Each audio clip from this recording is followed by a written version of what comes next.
Nós estamos dando início a mais um encontro de estudos aqui no ICEB, o Instituto de Cultura Espírita do Brasil, sonhado, realizado por Deolindo Amorim, que é nosso mentor naturalmente aqui, presidência de honra Jorge Andréa, junto a todos os demais mentores queridos, os que trouxeram o ICEB até aqui, que certamente vão continuar a nos ajudar para que o ICEB volte aos seus trilhos anteriores.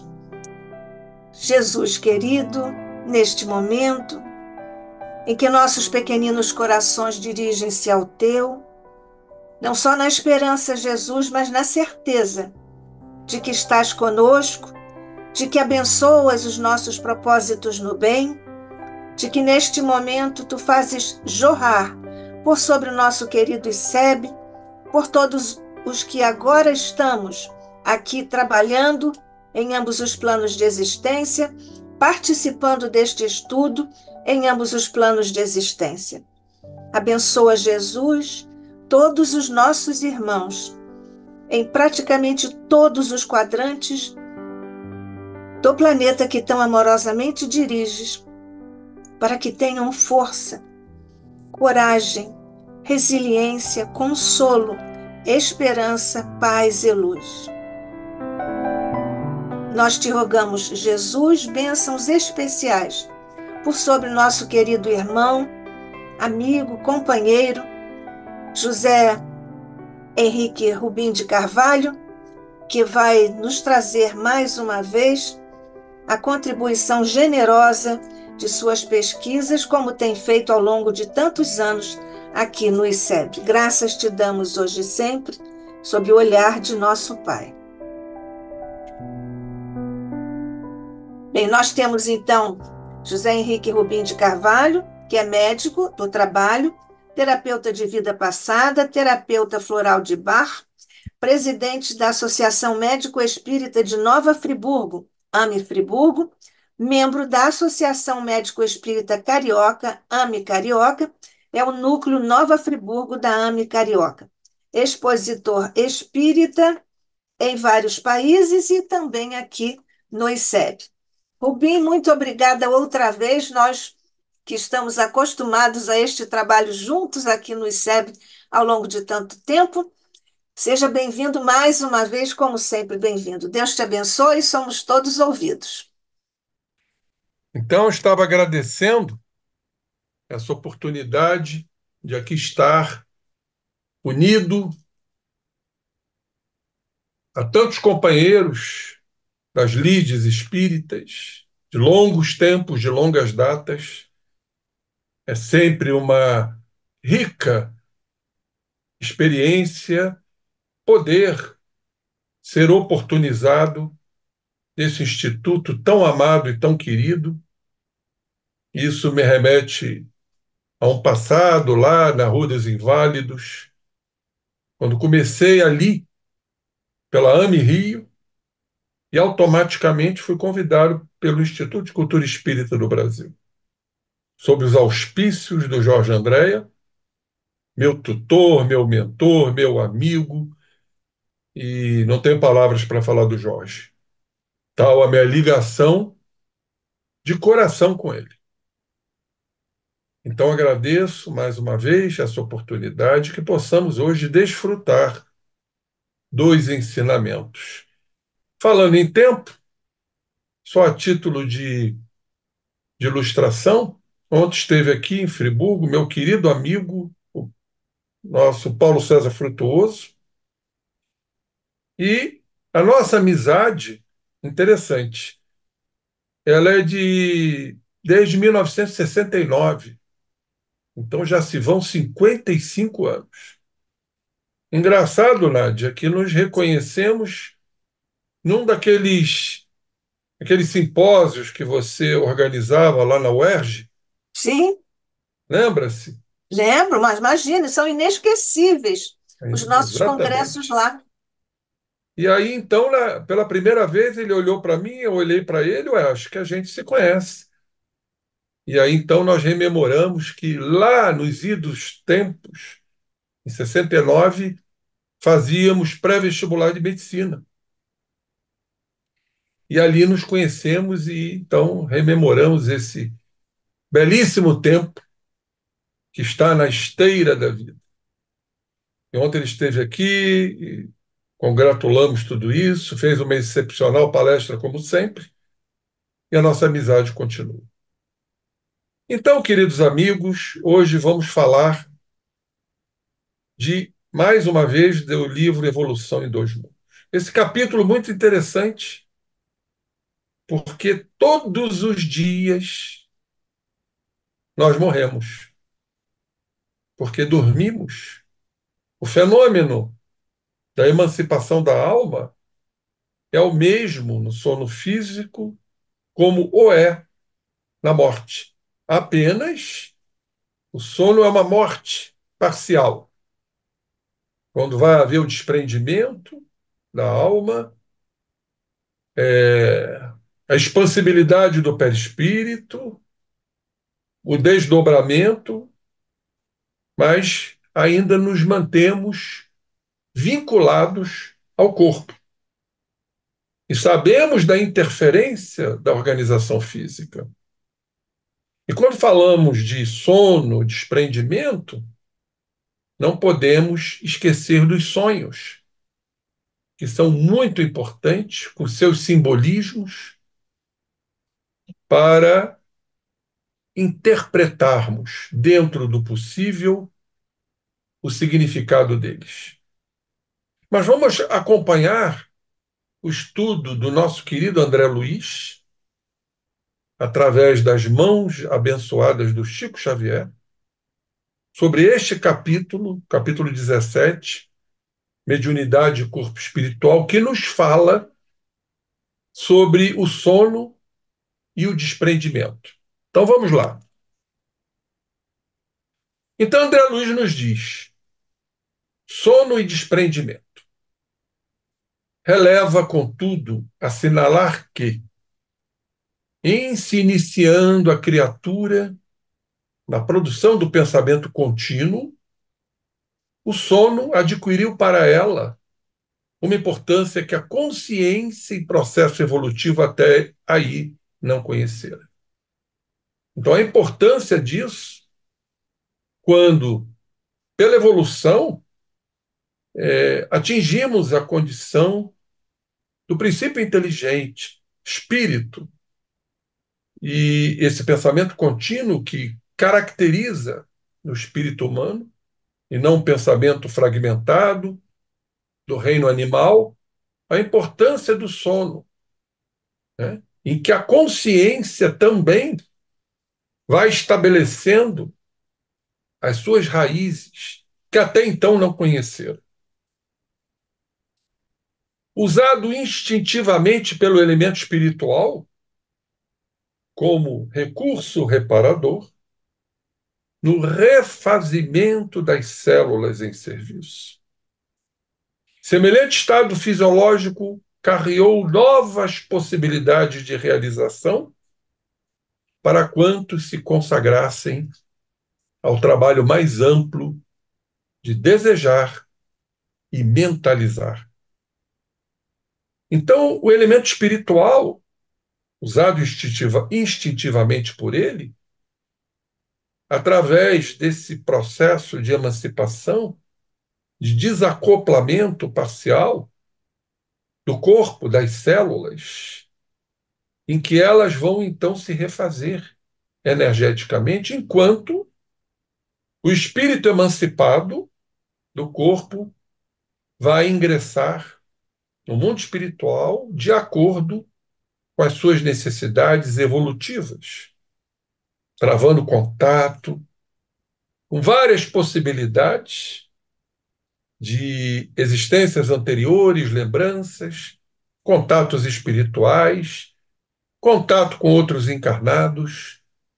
E aí entra a importância do simbolismo dos sonhos, o que sabemos que não é fácil e não é comum.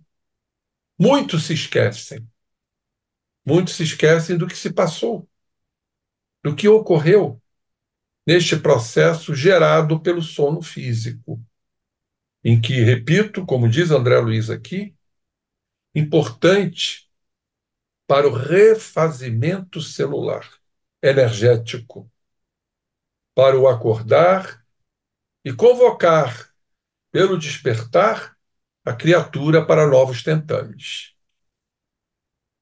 Ansiando livrar-se da fadiga física, após determinada cota de tempo no esforço da vigília diária, e por isso mesmo entregue ao relaxamento muscular, o homem operante e indagador adormecia, com a ideia fixada a serviços de sua predileção. Então, André Luiz nos diz aqui, né, o repouso, o adormecer, fruto da fadiga física, depois de um dia, essa vigília diária, em muitos desgastante, mas o homem operante e indagador adormecia, mas com as suas ideações de acordo com a sua predileção. Amadurecido para pensar, já mais amadurecido, esse ser pensante, esse princípio inteligente e lançando de si a substância de seus propósitos mais íntimos. Ensaiou pouco a pouco, tal como aprendera, vagarosamente, o desprendimento definitivo, como disse no início, nas operações da morte. O processo é idêntico, mas aí o desprendimento parcial do corpo sutil durante o sono. Então, a única diferença, por isso que os espíritos dizem que todos os dias, ao adormecermos, nós estamos morrendo. Mas é uma morte parcial, porque não houve a ruptura do cordão perispirítico. Desenfaixando do veículo de matéria mais densa, embora sustentando-o, ligado a ele, por laços fluídico-magnéticos, a se dilatarem levemente dos plexos e com mais segurança da fossa romboide. Pois é, temos que pesquisar o que é a fossa romboide. Porque nesse momento do sono físico, havendo desprendimento, há uma dilatação desses plexos nervosos, para que haja o desprendimento, no caso parcial, especificamente desta fossa romboide. Então vamos fazer aqui uma pesquisa, porque André Luiz nos coloca isso para que nós possamos pesquisar. O que é a fossa romboide? Por que que no desprendimento há uma dilatação dos plexos nervosos desta fossa romboide? E aqui então estou trazendo a pesquisa da fossa romboide. Vamos analisar bem esta figura aqui, muito interessante, que nos fala do encéfalo, que divide-se em prosencéfalo, mesencéfalo e romboencéfalo. E aqui no prosencéfalo nós temos o telencéfalo, tudo aqui indicando, e o diencéfalo. Interessante que nesse diencéfalo, quando nós pesquisamos, nós vamos encontrar aí no diencéfalo o tálamo, o hipotálamo e o epitálamo, aonde se insere a glândula pineal. Mais abaixo, vocês estão vendo aqui, temos o mesencéfalo, estou apontando aqui com o cursor, e aqui então o tronco cerebral, do romboencéfalo, que se subdivide em ponte, como vocês estão vendo aqui, estou apontando com o cursor, o cerebelo aqui atrás e a medula oblonga, também chamada de bulbo, mais conhecida como bumbo. Bulbo, né? É o mielencéfalo. Então vamos ver o que diz aqui a pesquisa. O quarto ventrículo é uma cavidade localizada posteriormente à ponte. Vou mais uma vez mostrar aqui a ponte. Né? Aqui está ela, essa estrutura aqui. Deixa que eu cliquei aqui errado. Essa estrutura aqui acinzentada. Então, o quarto ventrículo fica aqui, ó, na região posterior da ponte. A metade superior do bulbo, que aqui está aqui embaixo, olha o bulbo aqui, tá? E anterior ao cerebelo, que aqui está. Isso chama-se o quarto ventrículo. Ele é contínuo com o aqueduto cerebral mesencefálico, ao mesencéfalo aqui em cima, e o canal central da medula espinhal, que está aqui embaixo, na metade superior do bulbo. O quarto ventrículo tem bordas laterais, um assoalho e um teto. As bordas laterais são formadas de cada lado do pedúnculo cerebelar superior e o teto do quarto ventrículo. É claro que não precisamos guardar isso, só a título de informação. Agora, o assoalho desse quarto ventrículo, isso sim nos interessa, é a fossa romboide. É como se fosse um losango. E ele é formado pela parte dorsal da ponte, aqui está a ponte, a parte dorsal, e da porção aberta do bulbo aqui embaixo, tipo um losango que caracteriza o assoalho do quarto ventrículo ou fossa romboide. Vamos entender um pouquinho, para não ficar uma coisa muito no ar, porque esse é um estudo neuroanatômico para os neuroanatomistas, como é que o encéfalo se divide, para a gente ter uma noção.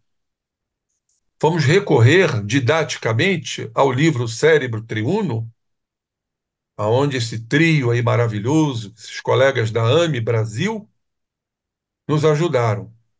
Técio Iandoli, Irvênia Prada e o Sérgio Lopes.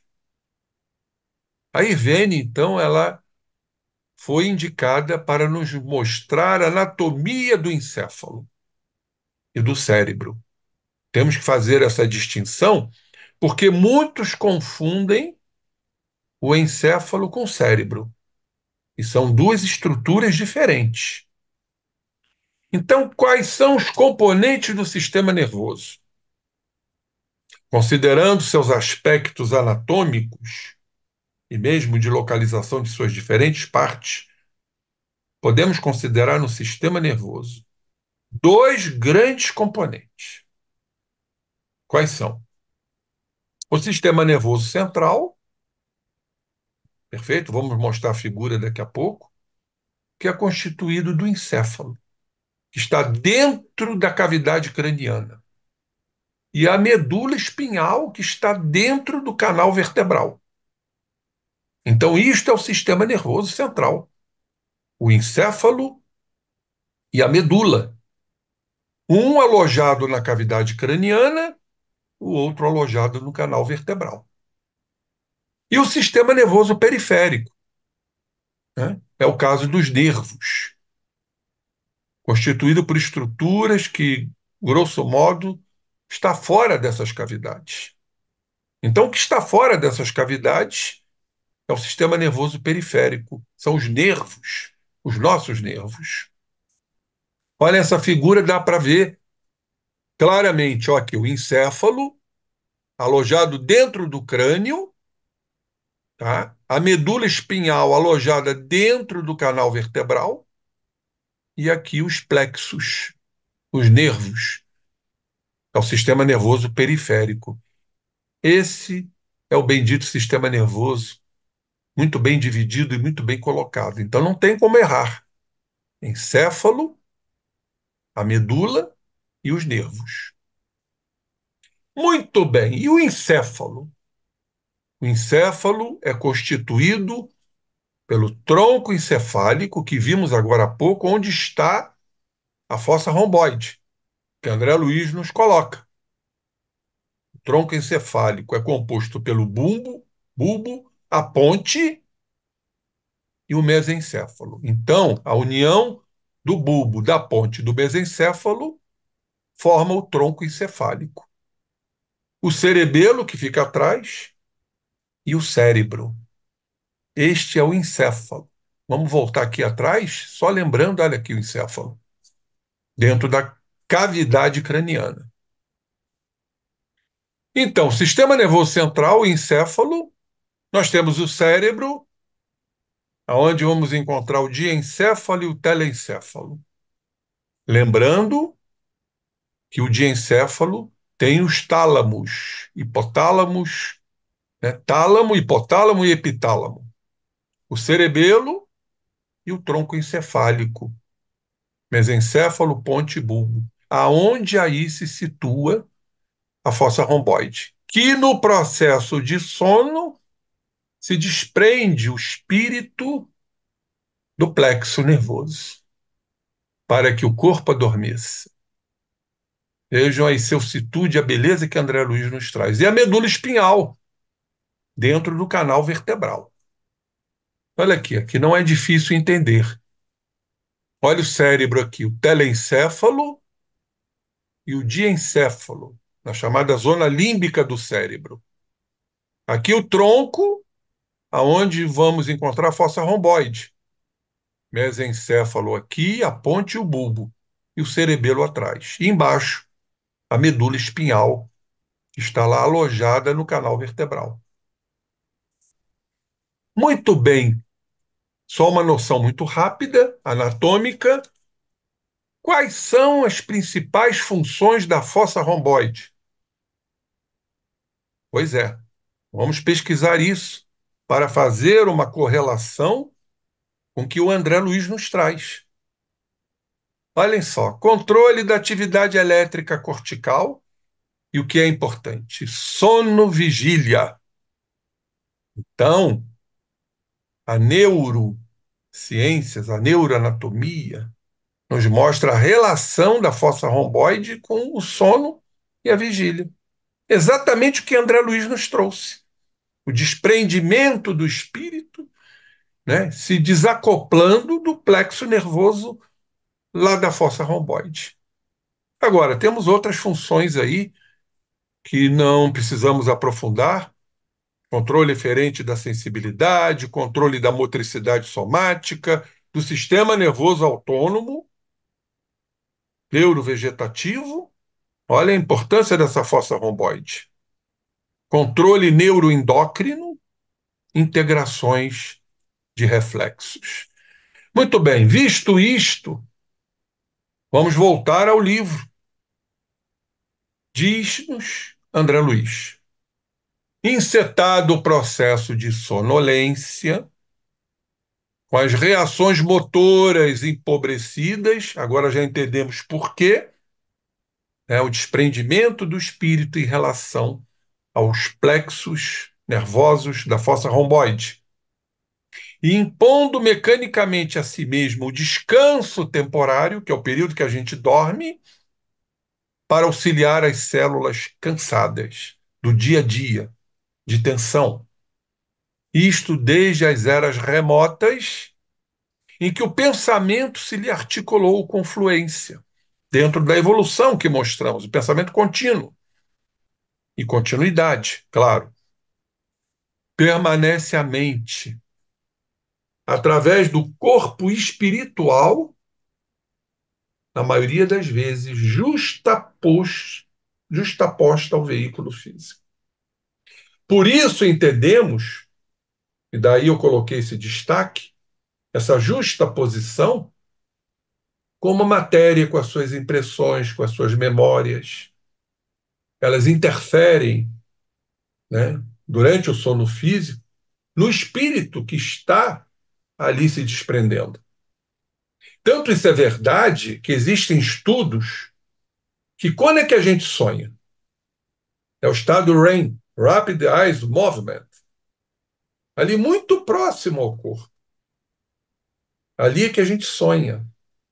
E exatamente por conta disso é que existem as influências materiais, as lembranças do dia a dia, do que passamos, do que aconteceu, do que nos traumatizou, do que deixou impressões negativas e positivas. Os estudiosos do sono, ou melhor, dos sonhos, eles nos dizem o seguinte, e a doutrina contempla isto.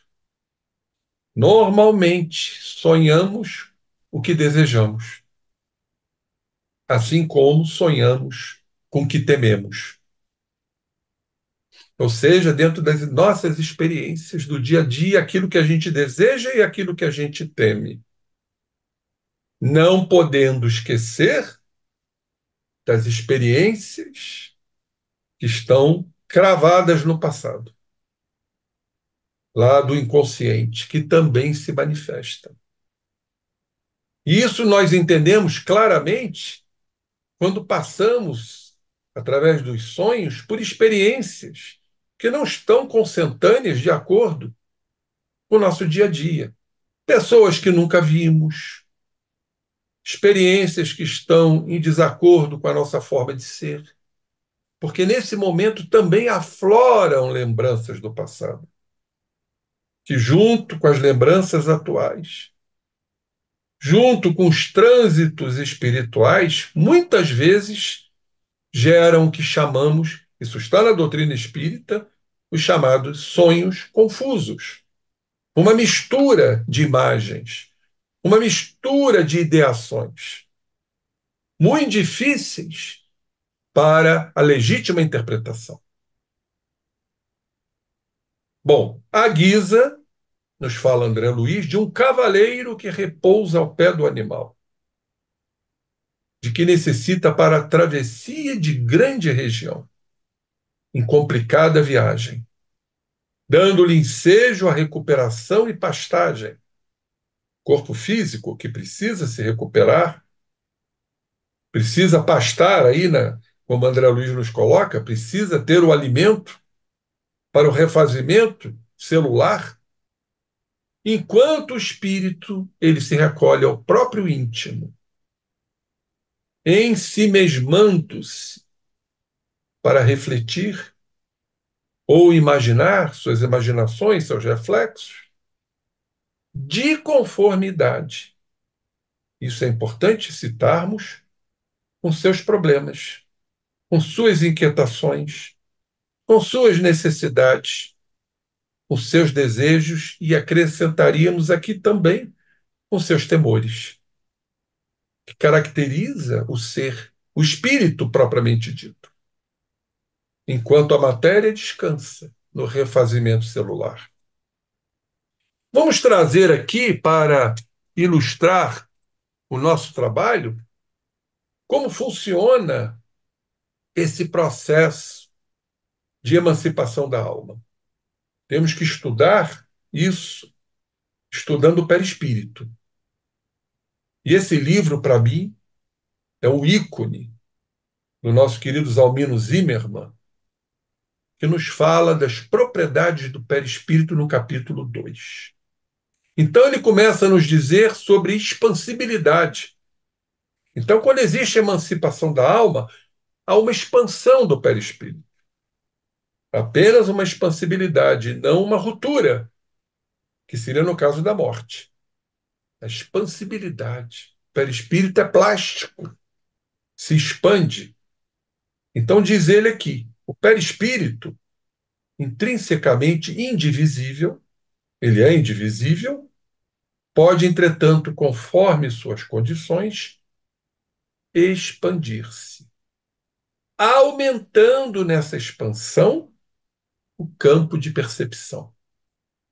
Por isso que quando se sonha, os sonhos exatamente é um aumento do campo de percepção, que muitas vezes não vai se refletir na organização material, e aí a criatura se esquece ou não se lembra de ter sonhado. Mas houve, pela expansibilidade do perispírito, um aumento do campo de percepção. Porque não podemos esquecer que neste processo de expansibilidade, onde ocorre a emancipação da alma, é o espírito. É o espírito que se desacopla do corpo físico parcialmente. Devem-se a essa propriedade os extraordinários fenômenos de exteriorização da sensibilidade. A sensibilidade acompanha o processo de expansibilidade. O corpo fica como que insensível. Comprovados e estudados por pesquisadores de indiscutível idoneidade, operando com sujeitos em experiências científicas, aonde acontece o mesmo fenômeno de emancipação da alma, expansibilidade do perispírito no transe hipnótico, como também acontece na mediunidade.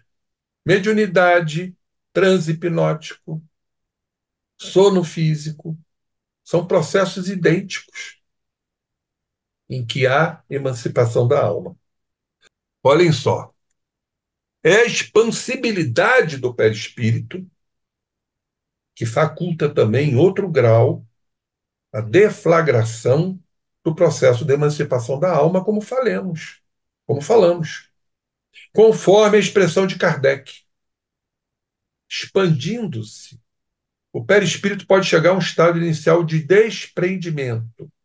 Ele se expande e se desprende, em que a percepção, como disse, se torna acentuadamente mais aguda, mais acurada, podendo, a partir daí, se for o caso, evoluir para o desdobramento. Eu vejo uma confusão de interpretação em relação a isto no meio espírita, como que se o desprendimento fosse um sinônimo de desdobramento. Não é.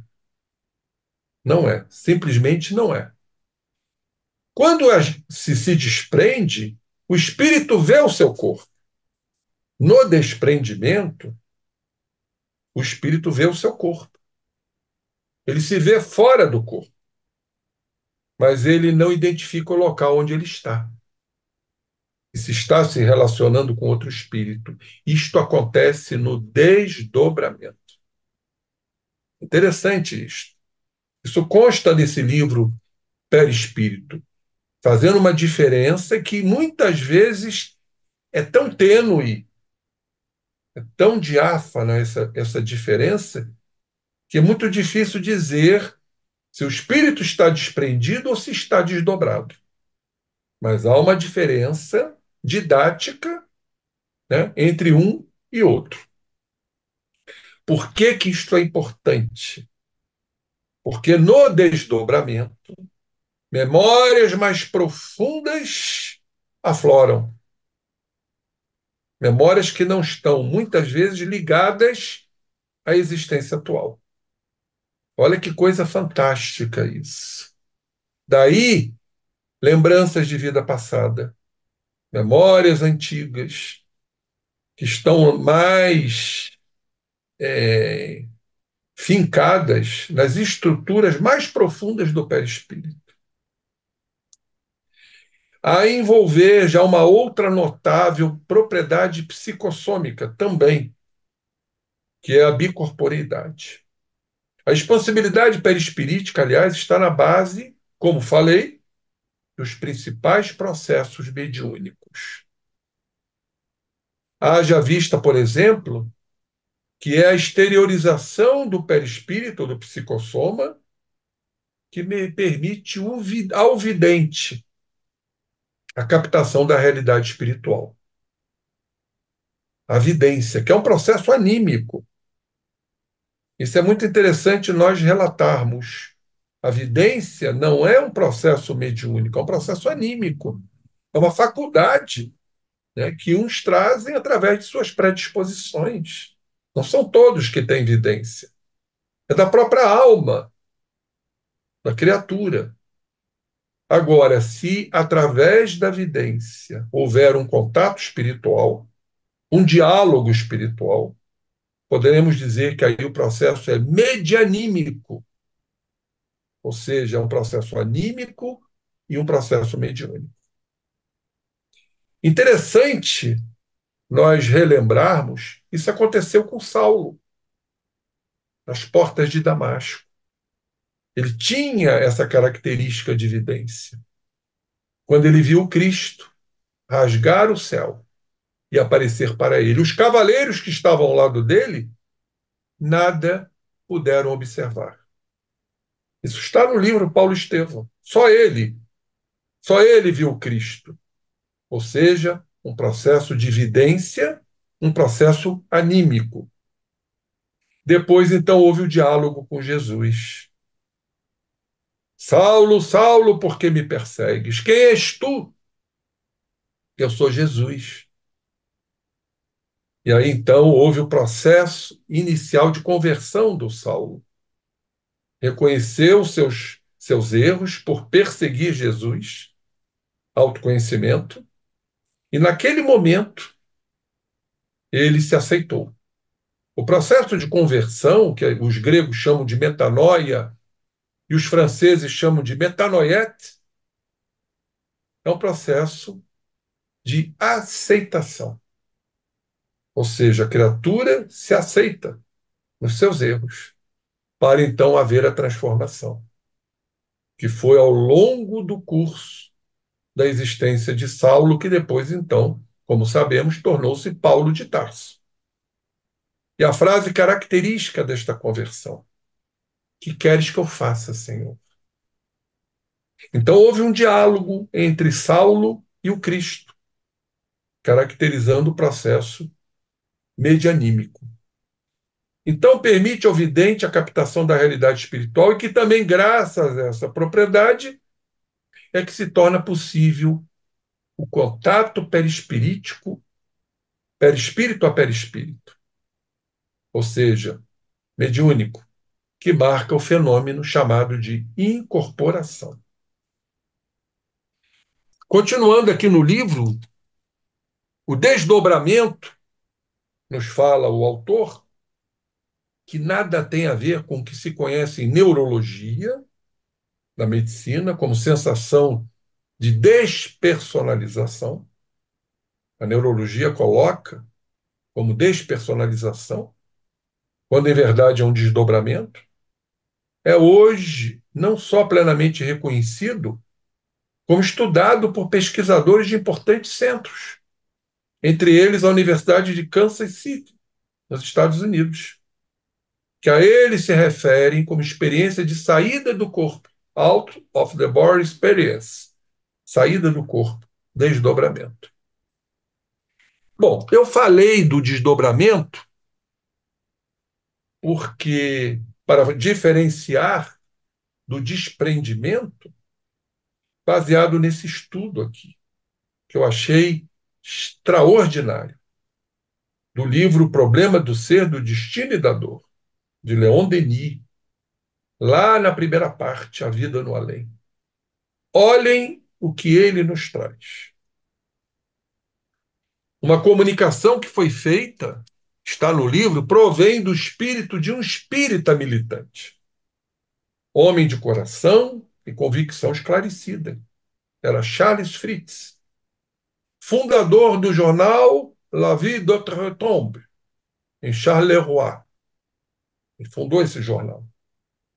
Todos aqueles que conheceram esse homem reto e generoso, nos fala Leon Denis, reconhecê-lo-ão pela linguagem. Descreve as impressões que sentiu logo depois de morrer. E acrescenta: pois bem, diz esse espírito, que era espírita, os meus primeiros passos foram vacilantes. Entretanto, a força foi me vindo e eu pedi a Deus auxílio e misericórdia. Depois de haver verificado a completa separação da minha individualidade, ou seja, do espírito em relação ao corpo, porque a individualidade está no espírito, enfrentei, afinal, o trabalho que tinha de fazer. Eu vi o passado de minha última vida e lidei por levantá-la com clarezas das profundezas da memória. E diz ele aqui: o passado acha-se no fluido do homem, por conseguinte, do espírito. O perispírito é como o espelho de todas as suas ações. Sua alma, se foi má, sua vida, contempla com tristeza suas faltas, inscritas ao que parece nas dobras do corpo perispiritual. Então, quando eu li isto, que, que lição maravilhosa! Ou seja, as memórias estão nas dobras do perispírito. O perispírito está dobrado. É igual um lençol que a gente dobra. Para a gente abrir o lençol, nós temos que fazer o quê? Desdobrar. Assim acontece com o perispírito, quando há o processo de emancipação, seja parcial ou seja definitivo com a morte. Vai haver um desdobramento. E as memórias, como está aqui muito bem dito, afloram.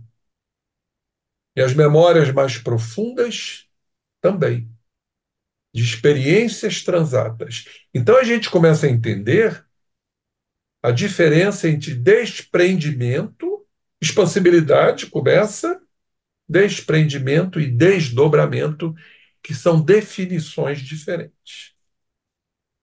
Muito bem. Diante disso, vamos voltar ao livro Aspectos do Desprendimento. André Luiz nos diz o seguinte: dessa forma, aliviando o controle sobre as células, já vimos isso, né? A saída do plexo na fossa romboide, onde houve ali o desprendimento para que o corpo se restaure, se reenergize. Então, aliviando o controle sobre as células que a servem no corpo carnal, a mente se volta no sono para o refúgio de si mesmo. Ou seja, se refugia em si mesmo. Onde estão suas ideações, seus pensamentos, plasmando na onda constante de suas próprias ideias as imagens com que se compraz nos chamados sonhos agradáveis, em que saca da memória, olha só como tudo funciona, a memória, o desdobramento, a essência de seus próprios desejos. Por isso que os autores, os estudiosos dos sonhos dizem que os nossos sonhos se relacionam aos nossos desejos e aos nossos temores, retemperando-se na antecipada contemplação dos painéis ou situações que almeja concretizar, os desejos. Para isso, mobiliza os recursos do núcleo da visão superior. O que é a visão superior? A visão espiritual, que traz uma correspondência na organização cerebral no diencéfalo. Lembram-se do diencéfalo? Que junto com o telencéfalo forma o cérebro? E é no diencéfalo que vamos encontrar o tálamo, o hipotálamo e o epitálamo, onde situa-se a glândula pineal, de vez que aí as qualidades essencialmente ópticas do centro coronário, a ligação do diencéfalo com o centro coronário, o chakra coronário, lhe acalentam no silêncio do desnervamento transitório, ou seja, emancipação, retirando-se dos plexos nervosos da fossa romboide. todos os pensamentos que lhe emergem do seio. Só a título de lembrança, aqui está, né, o telencéfalo, o diencéfalo, que compõe o cérebro. Olhem aqui a divisão do diencéfalo. Vocês estão vendo aqui o tálamo. O tálamo tem uma função muito interessante. Quando a gente estuda o tálamo, ele funciona como um relé.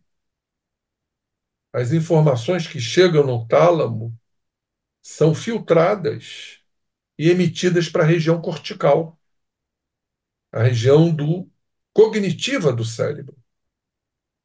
Então, nós temos essa estrutura muito importante, que é a estrutura talâmica, o hipotálamo, só a título de lembrança, é do hipotálamo que se sintetiza, né, o, o hormônio corticotrópico, ou seja, a síntese do hormônio do estresse, sai do hipotálamo. O epitálamo que vocês estão vendo aí, aonde se encastoa a glândula pineal, e o subtálamo um pouco mais abaixo. Essas são as divisões do diencéfalo. Voltando então ao livro em que André Luiz nos fala. Noutras ocasiões, no mesmo estado de insulamento, recolhe no curso do sono físico, que é exatamente o capítulo que estamos estudando, sono e desprendimento, os resultados de seus próprios excessos, padecendo a inquietação das vísceras ou dos nervos injuriados pela sua rendição à licenciosidade, quando não seja o asfixiante pesar do remorso por faltas cometidas, cujos reflexos absorvem do arquivo em que se lhe amontoam as próprias lembranças. Então, quando estamos desprendidos do corpo, dependendo de nossas atitudes, de nossas condutas, do que sentimos, do que pensamos, haverá então esse processo inclusive com influências físicas, as vísceras inquietas, os nervos injuriados, esse asfixiante remorso. Por isso que os autores dizem, né, que quando sonhamos aquilo que desejamos, mas também aquilo que tememos. Tememos o quê?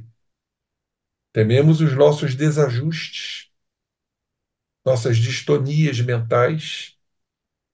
Exatamente isto. Então, numa e noutra condição, nos fala André Luiz, todavia, é a mente também suscetível à influenciação dos desencarnados. Claro, o processo do sono, a emancipação da alma, expansibilidade, o desprendimento, o desdobramento, que acontece, né, na fenomenologia mediúnica ou medianímica, acontece no sono também. O mecanismo é o mesmo. Como poderíamos chamar isto? Mediunidade onírica, que vem de sonhos. Muito mais fácil, porque a emancipação vai ser mais dilatada enquanto o corpo está a descansar, e qual será o contato nosso no mundo espiritual? Não estará de acordo com o processo evolutivo? Somos obsidiados quando estamos dormindo? Claro que sim. Por isso que em muitas situações, traumas ocorridos, experiências nocivas, negativas, o que é que acontece com o espírito? Ele volta para o corpo para fugir da experiência. E aí nós temos situações específicas, como, por exemplo, o chamado pânico noturno, no portador de transtorno do pânico. Ele passa por experiências desagradáveis e volta para o corpo, porque o corpo é um refúgio, aonde ele se esconde. E há situações, inclusive, que não são infrequentes, de quadros epileptiformes, quando a criatura está dormindo. Porque há o traslado para o corpo físico. A criatura acorda com convulsões. O que essa criatura experienciou fora do corpo? Para que ele volte imediatamente ao corpo e passe por processos de convulsão. Então vejam como isso tudo realmente é maravilhoso quando nós estudamos a doutrina espírita, os processos de influenciação dos desencarnados, que evoluídos ou não, lhe visitam o ser, atraídos pelos quadros que se lhe filtram da aura. Porque a aura é a expansão, exatamente. O processo de expansibilidade é a túnica áurica, expansão do perispírito, a expansão do duplo etérico, onde estão os chakras, e do próprio corpo físico, que é a energia que se expande também. Então, esse trio, caracterizado pelo perispírito, duplo etérico e o corpo físico, forma a nossa aura, aonde ali se manifestam nossos pensamentos, nossos sentimentos, nossas emoções. Então, se filtram da aura, ofertando-lhe auxílio eficiente, quando se mostra inclinada, quando existe isso, à ascensão de ordem moral. Então, como é importante cada vez nos realinharmos, nos reajustarmos quando estamos em vigília, para que tenhamos um sono mais tranquilo. André Luiz, num dos seus livros, diz que pouquíssimas criaturas dormem para o bem. Por mais que orem, mas e as suas experiências do dia a dia, diuturnas? André Luiz cita isso com muita propriedade. Pouquíssimas criaturas dormem para o bem. Daí esses processos todos que estamos aqui relatando. Ou sugando-lhe as energias e assoprando-lhe sugestões infelizes, processos obsidentes, quando pela própria ociosidade ou intenção maligna adere ao consórcio psíquico de espécie aviltante, que lhe favorece a estagnação na preguiça ou a envolve nas obsessões viciosas, pelas quais se entrega a temíveis contratos com as forças sombrias. Como tudo isso é importante nós entendermos, compreendermos as influenciações espirituais quando o corpo está a dormir, não o espírito, emancipado, expandido, desprendido, desdobrado, fazendo contatos por suas afinidades espirituais com entidades vinculadas pela lei de atração a essas criaturas. Mas dessa posição de espectador à função de agente, existe apenas um passo: o pensamento contínuo, que nos caracteriza como princípios inteligentes, espíritos em fluxo insopitável, que não se domina, desloca-lhe a organização celular perispiritual, a maneira de um córrego, que em sua passagem desarticula da gleba em que desliza todo um rosário de seixos. Colocação romântica de André Luiz, né? E assim como os seixos soltos seguem a direção da corrente, lapidando-se no curso dos dias, o corpo espiritual, o perispírito, acompanha de início o quê? O impulso da corrente mental, do espírito, que através dele extravasa,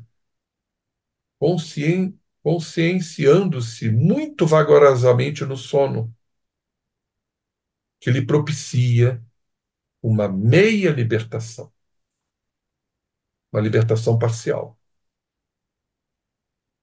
Nós vamos trazer aqui algumas colocações, recorrendo à doutrina espírita, corroborando todo esse trabalho para darmos um desfecho e uma compreensão. Fomos lá na parte segunda do Livro dos Espíritos, capítulo 8º, que nos fala do sono e dos sonhos. E Allan Kardec pergunta, então, à espiritualidade. Durante o sono, quando estamos adormecidos, a alma repousa como o corpo? Nós já sabemos a resposta: não. O espírito jamais está inativo. Durante o sono, afrouxam-se os laços que o prendem ao corpo. E não precisando este, então, da sua presença, ele se lança pelo espaço e, olhem só, entra em relação mais direta com os outros espíritos. E Kardec continua aqui a perguntar à espiritualidade: como podemos julgar da liberdade do espírito durante o sono? Pelos sonhos. Quando o corpo repousa, acredita-o, tem o espírito mais faculdade do que no estado de vigília, isso é óbvio. Aumenta, como vimos agora há pouco, o quê? O campo perceptivo, de percepção. Ele lembra-se, olha aqui, do passado, passado recente, passado remoto, como disse agora há pouco, o desdobramento, onde estão impressões mais profundas de experiências e algumas vezes prevê até o futuro. Adquire maior potencialidade e pode pôr-se em comunicação com os demais espíritos, quer deste mundo, quer de outro. Dizes frequentemente: tive um sonho extravagante, um sonho horrível, mas absolutamente inverossímil. Enganas-te. É a miúde uma recordação dos lugares e das coisas que viste ou que verás em outra existência ou em outra ocasião. Estando entorpecido o corpo, o espírito trata de quebrar seus grilhões e de investigar no passado ou no futuro. Vejam como a doutrina espírita nos traz isso, como contempla todo esse estudo. Quando saímos do corpo, pelo sono físico, nos desprendemos, vamos entrar em contato com espíritos, vamos entrar em contato com o passado, podemos, se for realmente meritório, entrar em contato com o futuro, as experiências mais recentes. E muitas vezes essas imagens se confundem, aqueles sonhos confusos. E Allan Kardec diz: os sonhos são efeito da emancipação da alma, que mais independente se torna pela suspensão da vida ativa e de relação. Daí uma espécie de clarividência indefinida, que se alonga até os mais afastados lugares e até mesmo a outros mundos. Nós não temos nem ideia de que isso aconteça.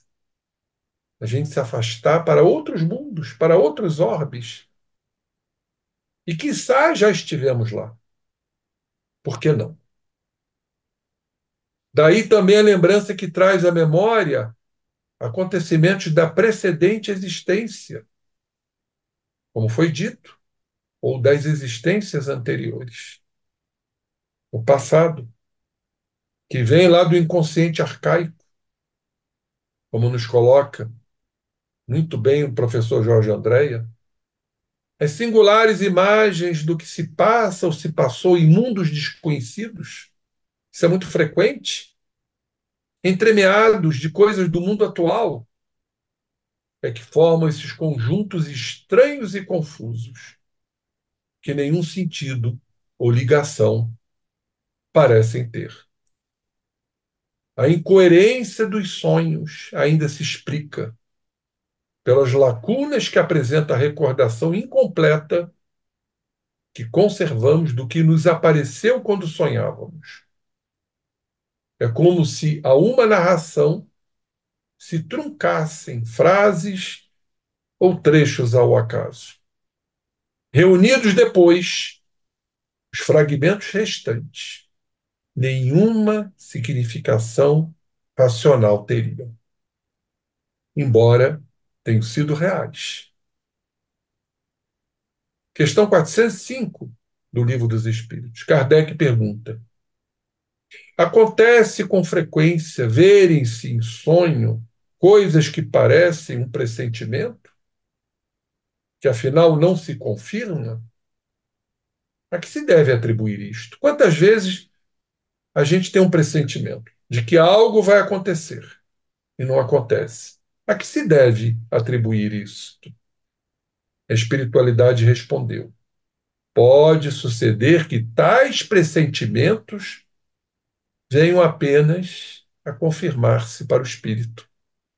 Quer dizer que este viu aquilo que desejava, foi ao seu encontro. Mais uma vez, nos reportando aqui que sonhamos o que desejamos e o que tememos. Muitas vezes desejamos algo tão fortemente que isso se torna um pressentimento, mas que não se realiza. É preciso não esquecer que durante o sono a alma está mais ou menos sob a influência da matéria. Já falamos sobre isso. A influência material. Por isso que os sonhos acontecem naquele estágio, estudados pela ciência. Estágio REM, Rapid Eyes Movement. Os olhos ficam com rápido movimento, muito próximo à matéria física. Então a alma está mais ou menos sob a influência da matéria e que, por conseguinte, nunca se liberta completamente das ideias terrenas. De onde resulta que as preocupações do estado de vigília podem dar ao que se vê a aparência, como dito, do que se deseja ou do que se teme. A isto é que, em verdade, cabe chamar-se efeito da imaginação. A imaginação do que se deseja, da imaginação do que se teme. Sempre que uma ideia nos preocupa fortemente, tudo o que vemos se nos mostra ligado a essa ideia. Vamos a algumas colocações para encerrarmos a nossa apresentação, que eu extraí desse maravilhoso livro de Lamartine Palhano Júnior, Significado Oculto dos Sonhos, que já desencarnou lá do Espírito Santo, um profitente estudioso da doutrina espírita, com várias literaturas que ele nos trouxe. Um dos que eu mais gosto é o Transe Mediúnico. Lamartine nos coloca aqui algumas observações muito importantes. Vejamos. Diz ele aqui, baseado em Jung, porque Jung diz, está muito de acordo com o que conhecemos da doutrina espírita. Olhem só, os sonhos não são nem criações deliberadas, nem arbitrárias.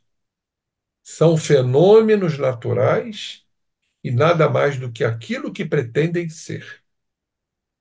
Não enganam, os sonhos não enganam, não mentem, não distorcem ou mascaram. Estão invariavelmente procurando expressar algo que o ego não conhece e que não compreende. Carl Gustav Jung. Porque o ego vive nos seus processos, nos seus mecanismos de proteção, nas suas fugas, nos seus escapismos, nas suas camuflagens. Então, os sonhos vêm trazer uma revelação. Revelação essa que o ego não conhece e não compreende. Lamartine Palhano nos fala dessa liberdade provisória que vimos agora há pouco. O espírito encarnado conta diariamente com algumas horas para permanecer fora da ambiência corpórea. Isso acontece no momento do sono, quando o corpo repousa e os laços que prendem a alma a ele se atenuam. Essa rede psicomagnética, energética, que liga o corpo espiritual ao corpo físico, se afrouxa. A semi-libertação, como conhecemos, do perispírito. E tudo parece se estabilizar, procurando o reabastecimento das energias sutis, que vão garantir a manutenção bioenergética do corpo, do sistema somático, que está ali no seu processo de restauração. O espírito, durante o sono, está quase totalmente livre, quase, mas não desligado, que seria a morte, a desencarnação, visto que fios tenuíssimos, carregados de fluido vital, ainda o mantêm em estreito contato com o corpo. Basta que haja um pouco de sonolência. Quando, por exemplo, a gente cochila, e já o espírito encarnado percebe que pode libertar-se. Os momentos do cochilo são momentos de libertação, que o espírito se evade do corpo. Há uma liberdade provisória, temporária, na qual a individualidade deixa a couraça orgânica para buscar seus interesses de ordem espiritual. Tudo de acordo com os interesses. Tudo de acordo com a evolução do espírito, quando se emancipa do corpo. Vamos lembrar o sono e o sonho de Dante Alighieri. Ele compôs o Inferno de Dante, que foi exatamente as regiões infernais, as regiões trevosas, nos trazendo aquela belíssima lição do escritor Dante Alighieri.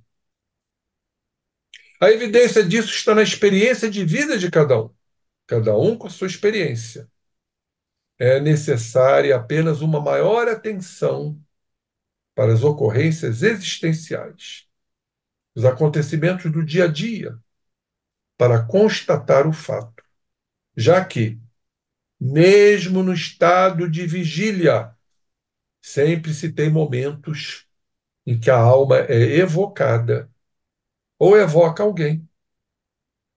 Havendo contatos instantâneos, por exemplo, a telepatia, que também é um estado de emancipação, espíritos que trazem esta predisposição, contato entre encarnados.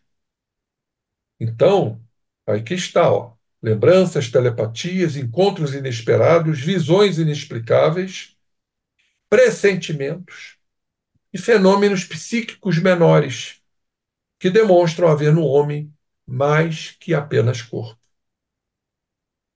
Como está exposto na pergunta 420 de O Livro dos Espíritos, Lamartine está nos falando.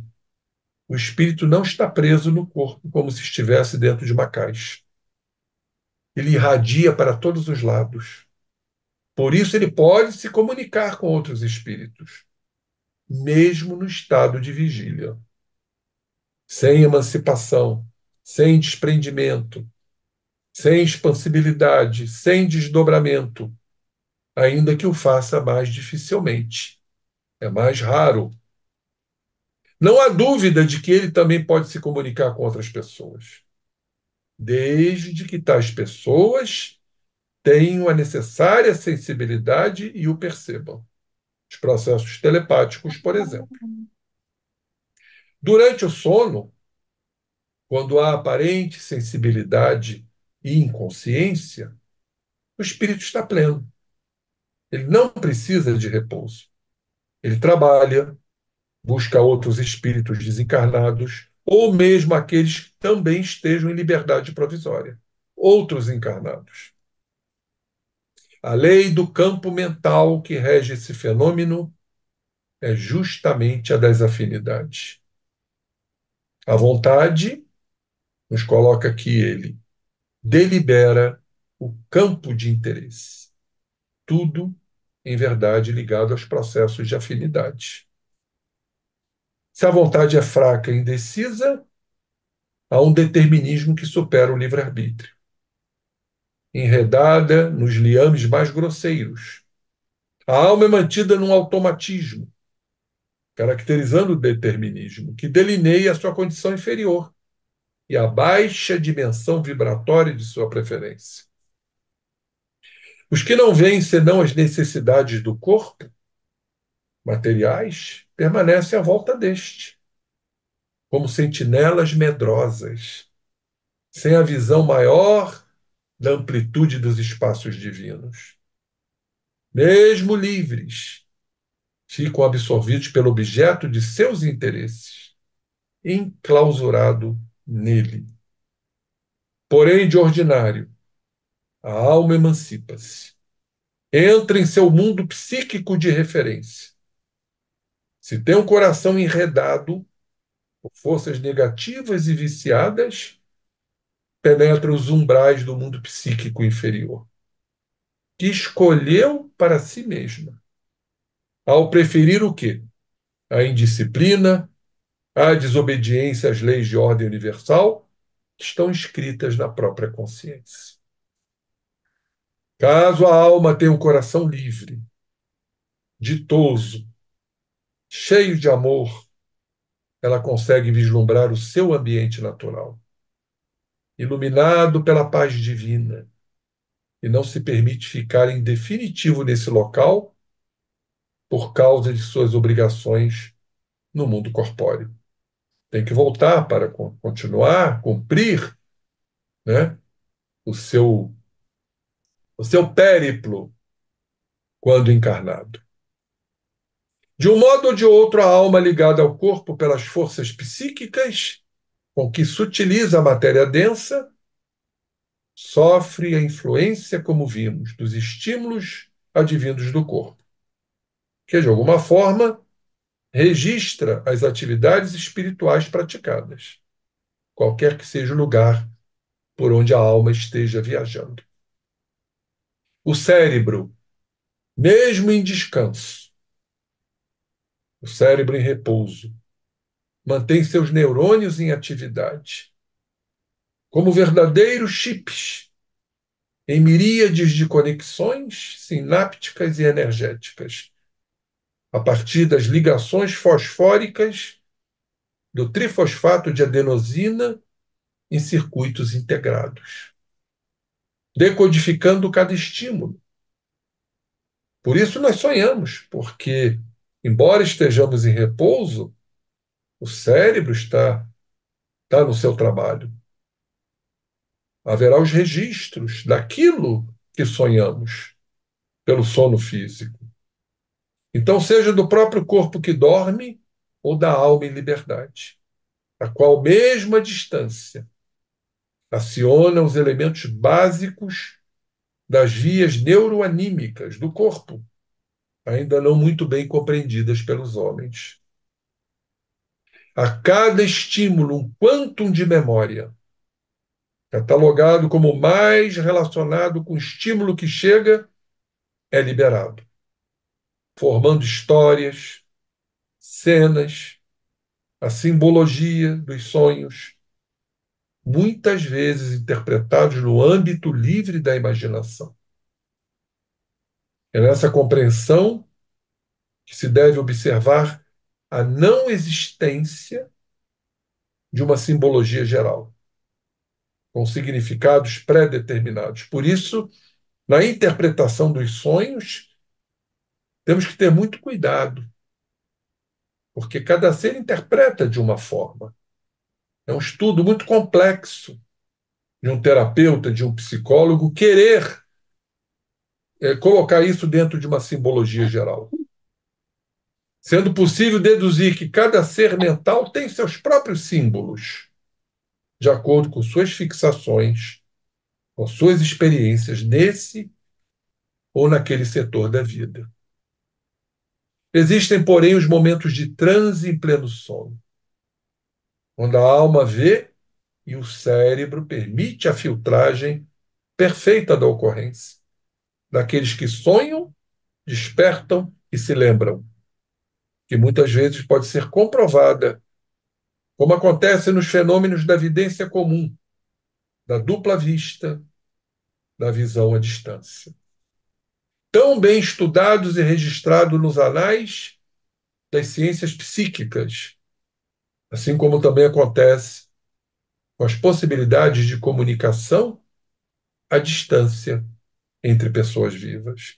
A doutrina espírita estuda isso muito bem, nos traz isso muito esmiuçado, né, dentro de sua literatura.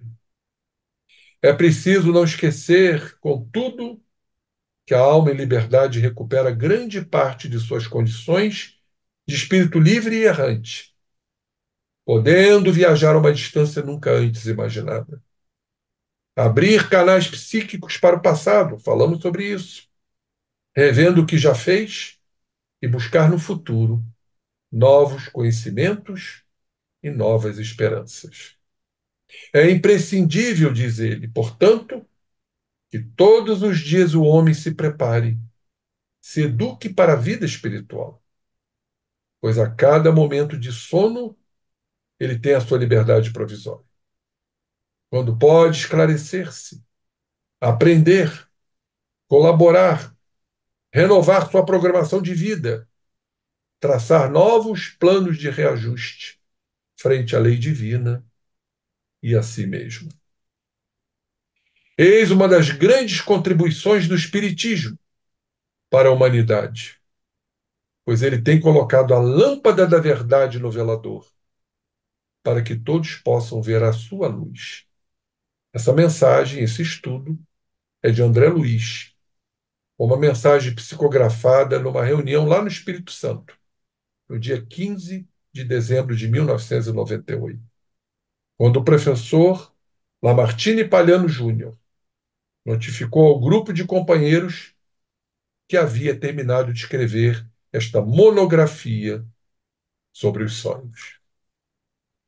Portanto, queridos irmãos, a ideia foi trazida para entendermos em profundidade essa questão do sono físico, do desprendimento, como tudo isto acontece, os nossos sonhos, o morrer a cada dia, como dizem os espíritos, que cada vez que dormimos, estamos morrendo.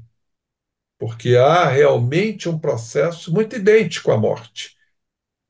O desacoplamento, a emancipação da alma, apenas presa ao corpo, por esse conjunto de energias que compõem o perispírito para os seus processos, estando isso tudo de acordo com as necessidades imperativas de cada um.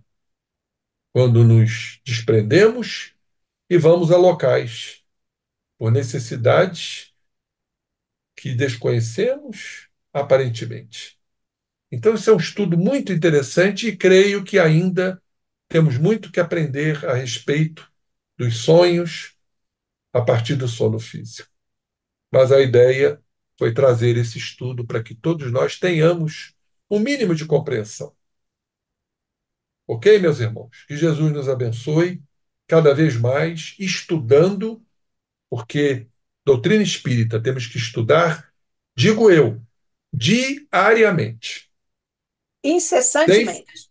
incessantemente. Aliás, diria, freneticamente. Um grande abraço a todos e fico aqui, dentro do tempo que nos resta, para responder alguma questão, alguma dúvida, alguma pergunta. Passo a palavra à minha querida Nádia. Obrigada, querido Rubinho. O ICEB, mais uma vez, agradece o seu estudo precioso, que naturalmente faz jus à proposta, ao objetivo do Instituto, que é de desenvolver estudos avançados do Espiritismo. Uma, um estudo profundo amplo, com uma bibliografia precisa, adequada, muito enriquecedora para todos nós. Obrigada, Rubem. Nós Eu que temos aqui, agradeço, minha irmã. Eu que agradeço. aqui nós temos no YouTube, estão nos cumprimentando. A Neuci Correia Dias, dando boa noite a todos. E ela acrescenta Handpank Waving. A Dirce Mazaro Silva está nos cumprimentando. Boa noite a todos os ouvintes, ao senhor palestrante e a todos do ICEP. A Cátia Maria Oliveira Guimarães também está nos dando boa noite lá de Feira de Santana, Bahia. Eita terra boa, hein? Ô, Opa! Ela disse, a Cátia, adoro estes estudos do Dr. Rubim. E ela própria faz uma pergunta, Rubim. Quando ocorre esta desarticulação ou desdobramento, seria a expansibilidade pelo ectoplasma? São de todos os chakras neste caso? bom, eu acho que eu citei isto. Há a presença de um fluido vital, porque ainda há vida. Então, quando há uma expansibilidade do perispírito, há uma expansibilidade de todas as camadas. De todas as camadas, claro que não pode haver uma extração do fluido vital do corpo, senão esse corpo vai padecer e vai desencarnar. Mas uma parte, sim, desse fluido vital, desse ectoplasma, acompanha o processo de desdobramento, ou seja, de expansibilidade, de desprendimento, tudo aquilo que estudamos. Então, há sim a presença desse fluido vital nesses processos de emancipação da alma. Ocorre sim, ok? São de todos os chakras, então, não é, Rubem? Ela pergunta. Sim, sim, porque os chakras situam-se aonde? No duplo etérico. E o ectoplasma, o fluido vital, ele é sintetizado pelo duplo etérico, que pertence ao feixe perispirítico, que é muito mais amplo do que a gente imagina. Nós temos pouco conhecimento a respeito disso. Aliás, isso me foi passado certa feita, eu nunca esqueço isso, numa palestra que eu fiz presencial no Instituto de Cultura Espírita do Brasil, e o professor César Reis, que infelizmente não pôde estar presente, mandou um recado para mim do professor Jorge Andréa. Que o professor Jorge André transmitiu para mim? Ele transmitiu o seguinte: olha, avisa o nosso irmão que a gente não sabe nada. Estamos engatinhando ainda. Apenas sabemos como isso funciona, tá? O processo mecânico. Agora, como funciona, nós não sabemos. Os processos moleculares, os processos energéticos, nós deixamos muito a desejar. Apenas temos uma ideia muito periférica, né, desses fenômenos do perispírito. Aliás, a gente sabe muito pouco do corpo, o que dirá do corpo espiritual. Nós estamos a caminho. Eu vejo com muita esperança que este orbe de regeneração vai nos trazer inúmeras informações oriundas dos espíritos amigos, quiçá do professor Andréia, de outros que lá estão, e temos que ter méritos pessoais e morais para isso. Fazer o bom uso, isso é fundamental. Isso. A própria Kátia está agradecendo aqui a sua resposta, Rubim.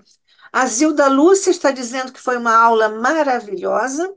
E a Dirce Mazaro Silva volta a se comunicar conosco, dizendo que foi uma palestra iluminada, com tantas informações que nos dão a grandeza de Deus e de que fazemos parte da mesma. Parabéns e gratidão por tão bela exposição. Muito obrigado. Um grande abraço. Ô, Rubi, quando você falou sobre, eu fiz aqui um registro, sim, a mesa mediúnica. nós conversamos com os espíritos e às vezes nós percebemos que o espírito tem uma história ou tem eventos ou experiências no seu passado, remoto ou da própria encarnação recém-finda, mas que por um motivo ou outro ele não quer ou não pode desvelar. Nesse caso, ele resiste a desvelar ou não quer ou não pode, isso é uma outra questão, uma outra instância.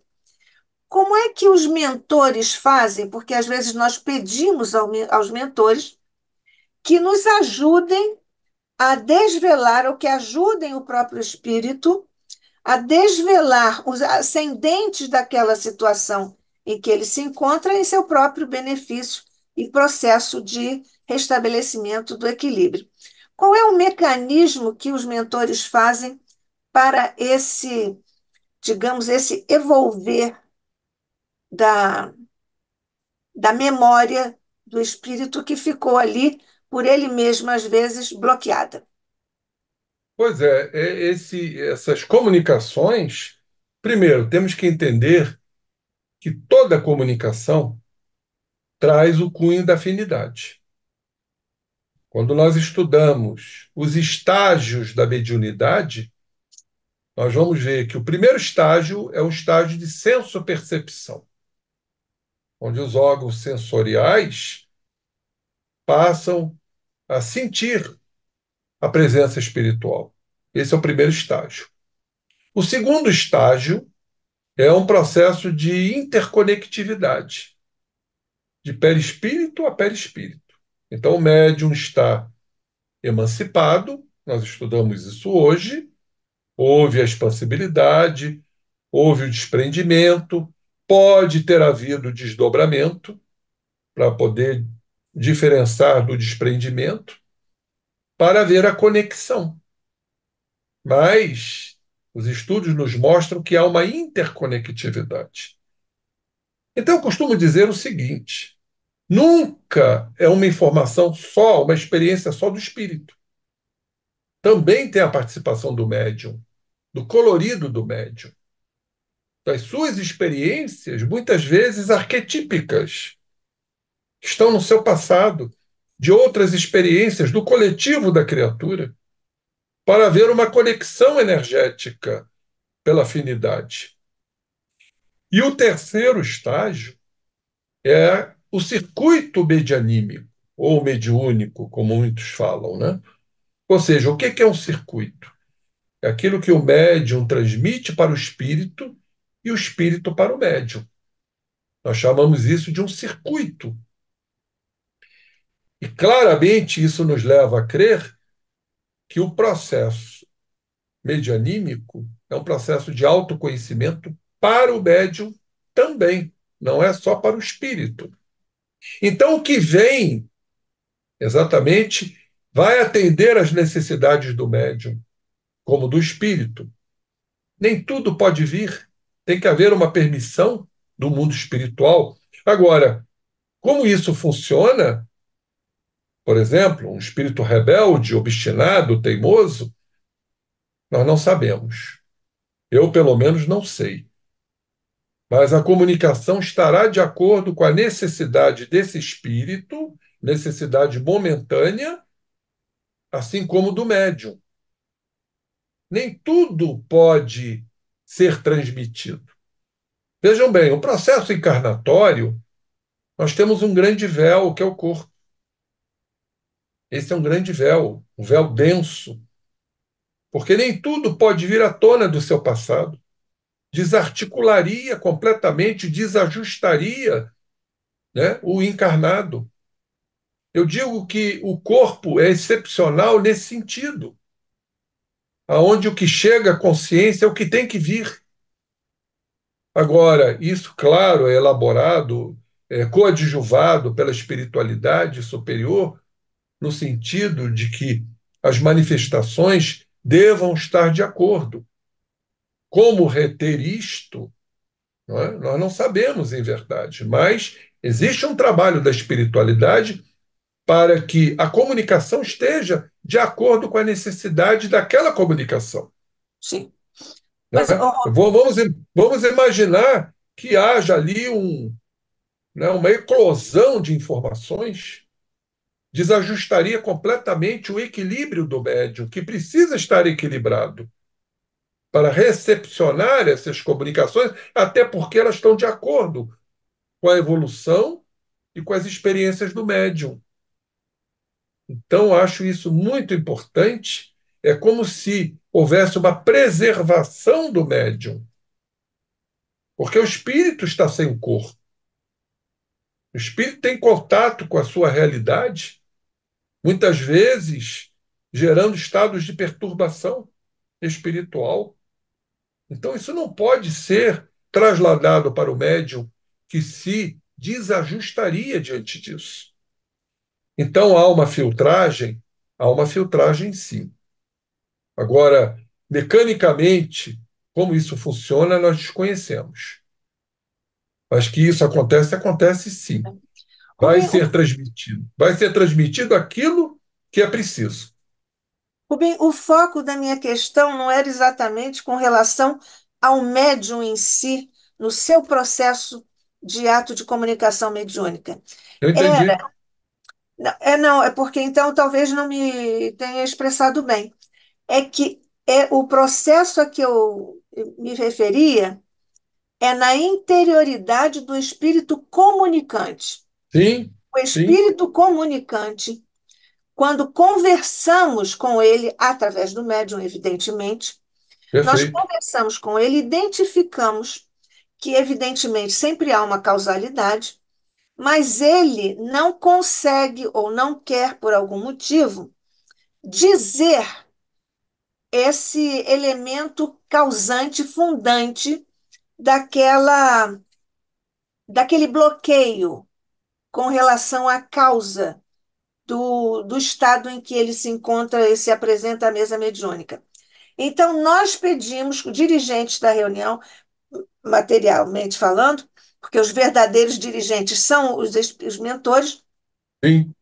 Então, os mentores, eles encontram, e aqui é esse mecanismo que eu estou te pedindo para explicar, se possível.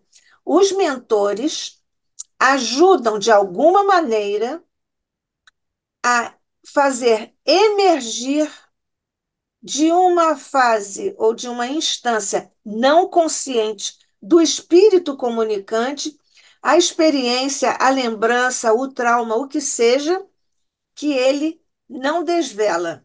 Então, os espíritos, os mentores, procedem a esse, digamos assim, esse mergulho para fazer emergir a causa.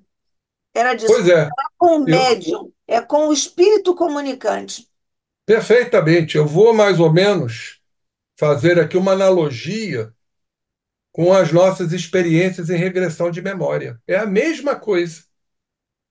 Quando a gente regride um cliente, a gente não chama de paciente, por conta da participação da criatura, nós vamos utilizar uma ficha que vai estimular, pela dor atual, o que ele praticou no passado.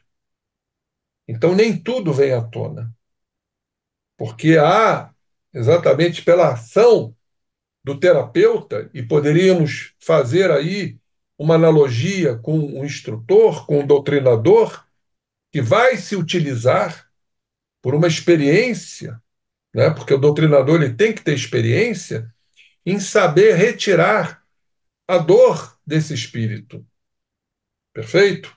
Para que ele seja trabalhado, como a gente faz na regressão.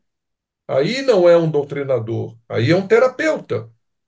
E o que que o terapeuta vai extrair dessa criatura? Que sofre. Constantemente a gente vê isso nos processos de regressão. Mas, Um demais. sofrimento terrível que a gente tem que proteger.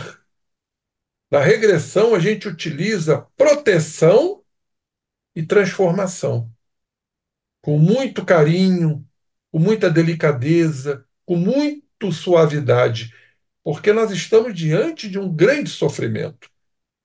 E esse sofrimento eclode por conta de quê? Por associação de ideias, de uma dor, de uma dificuldade, de um sentimento, até de uma sensação física, que ele vai se recordar de um passado, mas não são todos.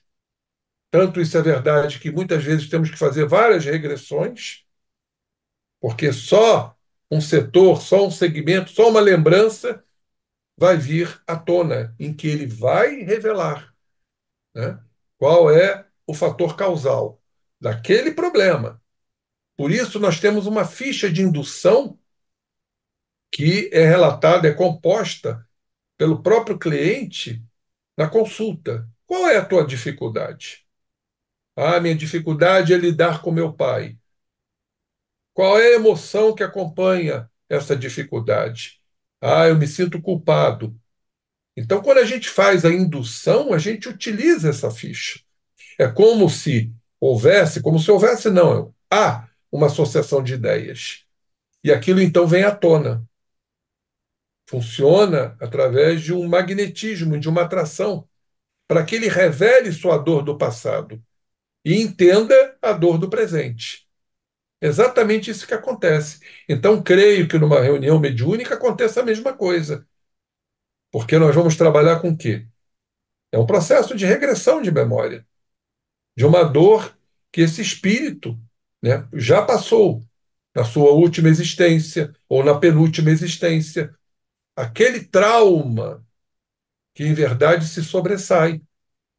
E aí tem que entrar a experiência do doutrinador para saber trabalhar com isso, trabalhar a proteção. A proteção é fundamental. Se o espírito está à mesa, é porque foi permitido. Nem todos vão à mesa, nem Exatamente. todos vão ter essa oportunidade. É porque já estão mais abertos, né, aos seus sentimentos, às suas emoções, aos seus desarranjos. Já existe ali uma abertura, né? Já existe uma abertura para que eles possam ser levados e trazidos à mesa mediúnica para serem trabalhados. Não é qualquer espírito, até porque tem muitos resistentes que ainda não despertaram suas consciências. Isso acontece. Eu faço essa tarefinha há algumas décadas e já conversei com espíritos com traumas muito,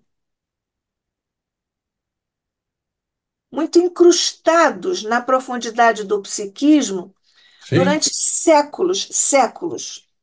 No processo de, no processo terapêutico que você realiza e que outros companheiros nossos realizam também, profissionalmente, você disse que às vezes isso vai demandar algumas sessões, porque é uma sim, questão do sim, tempo.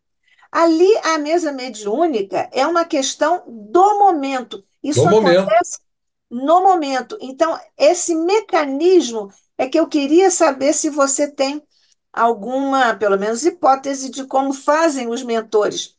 Talvez o quê? Colocando a mão na testa do espírito para fazer voltar ali ou emergir alguma, alguma informação de experiência passada? É É, por força eletromagnética? Como é que você imagina isso? Ali eu no vejo, momento. é, eu já trabalhei também bastante como doutrinador. Eu sempre utilizei a seguinte metodologia: deixar o espírito falar. Eu deixo. Eu sou socrática também à mesa mediúnica. Então é exatamente isso. Quem lá no André Luiz, os companheiros sabem disso, mas enfim. É, e o Então, espírito, quando fala, né, ele fala da sua dor, a dor que o incomoda, a dor que o faz sofrer. alguns, Rubem, você sabe que alguns só falam contra até a situação em que estão, porque Sim, justamente não querem trazer à baila a sua problemática, que naturalmente foi a, o que deflagrou a situação em que ele está. Muitas vezes ele vem com imensa, imensa rebeldia, teimosia, às vezes até agressividade, Sem para dúvida. esconder, camuflar aquilo que o traumatizou no passado. Bom, mas enfim. Não, mas é isso aí mesmo. Existem os chamados resistentes, Sim, muito. como acontece na regressão também. Muitas vezes o cliente ele resiste, porque ele não quer entrar em contato com a sua dor mais profunda, por uma Isso. série de razões, não é? Talvez Sim. a culpa ela está muito presente, não é? A culpa assola o E muitas, espírito. e muitas vezes, né, ô Rubim, é a vingança. A dor é tão profunda que eles vêm com uma vingança mesmo, muito estimulada, estruturada ao longo de alguns tempos. Nós estamos já passando do tempo, mas nós não podemos deixar de agradecer ao Augusto José, que veio parabenizar você pela sua palestra, a Cátia Maria Oliveira Guimarães, disse: deve estar no circuito que o Dr. Rubim citou. O médium deve receber a inspiração dos mentores para o médium e deste para o comunicante dentro deste circuito de energia. Será vontade de Deus. Foi o que acabamos de Perfeito. dizer, não é isso? Nós tínhamos aqui uma outra, mas sumiu aqui. Carlos, você tinha me mandado alguma outra questão aqui? Bom, ficou uma mensagem apagada aqui. Havia uma outra participação, mas foi apagada. Então, Rubim, podemos encerrar? Você quer dizer mais alguma coisa? Não, convidar para o próximo mês, né? Que eu vou falar sobre alimento espiritual. E Exatamente, alimento espiritual. vai ser Temas muito muito, bom.